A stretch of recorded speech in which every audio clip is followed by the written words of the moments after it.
ठीक बात। तो जीएसपीएल के लिए अच्छी खबर, गेल के लिए अच्छी खबर, तो एक रीजनेबल रेट ऑफ रिटर्न कमाती हुई नजर आएंगे। आई एम श्योर कंपनीज के लिए पॉजिटिव। जीएसपीएल का स्टॉक वो है, पालवे साहब देखिएगा, पिछले कुछ दिनों में अच्छा खासा करेक्ट हुआ, कल इंट्राडे में घूमा था। पोजीशन कैसा है, तेजी आएगी, कितनी आएगी, कोई ट्रेड लेना बनता है या छोड़ दिया जाए?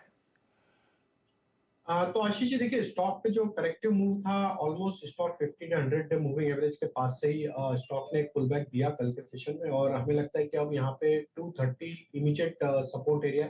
अगर ये 230 के लेवल को होल्ड आउट करता है तो थोड़ा पुल बैक कंटिन्यू होते हुए दिख सकता है 245 248 की तरफ। मेजर हर्डल इसका बनेगा करीब 250 52 की जोन में, जो कि इसका ऑलमोस्ट 200 डे मूविंग एवरेज है। तो हमें लगता है अगर आज पोजीशन लेना है तो 230 का स्टॉप लॉस जरूर फॉलो करें। ऊपर में 245 248 के आसपास अगर स्टॉक आता है तो वहां प्रॉफिट भी बुक करें। रखेंगे गेल को भी, रखेंगे जीएसपीएल को भी रडार पे। खबर अच्छी है, देखते हैं स्टॉक्स का रिएक्शन, उसके बाद एक्सपर्ट से कंटिन्यूस सेशन में फिर से रिविजिट भी कर लिया जाएगा ये स्टॉक।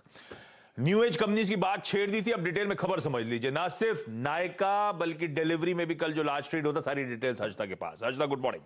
मॉर्निंग आशीष। शुरुआत नायका के साथ करेंगे, जहां पर एक पीई फंड लाइट हाउस, जिसने दरअसल प्री आईपीओ में कंपनी में हिस्सा लिया था और जो लास्ट क्वार्टर था उसमें करीब करीब 2% तक का हिस्सा इनके हाथ था, वो आज फिर कुछ हिस्सा बेचता हुआ दिखाई देगा। करीब 320 करोड़ तक की क्वांटम में ये स्टेक इनका बिकेगा। करीब 0.65% की हिस्सेदारी अब लाइट हाउस की तरफ से बिकने को आ रही है। जो प्राइस बैंड तय किया गया है वो कल की क्लोजिंग प्राइस के करीब 2% डिस्काउंट पर है, यानी कि 180 से 183.50 जो कल की क्लोज थी उसी के करीब वो डील होने के आसार बनते हुए दिखाई दे रहे हैं।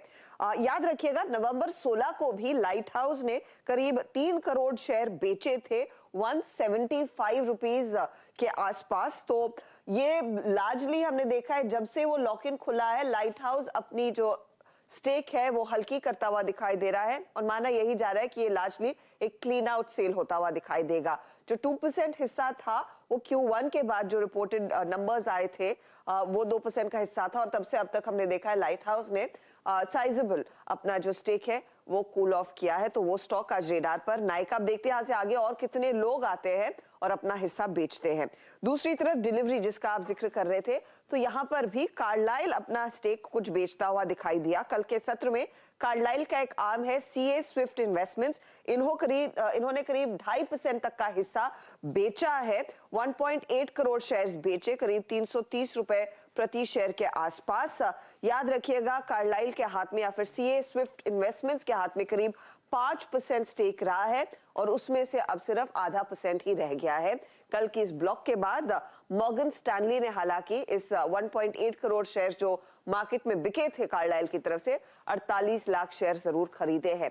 लेकिन यही वो लार्ज इन्वेस्टर्स है, प्री आईपीओ इन्वेस्टर्स है, जो अपनी पोजीशन अब काटने लगे हैं, इन कंपनियों में एग्जिट लेने लगे हैं। गौरांग से एक चीज नोटिस करी क्या आपने, लास्ट क्वार्टर के नंबर्स में कई सारी न्यू एज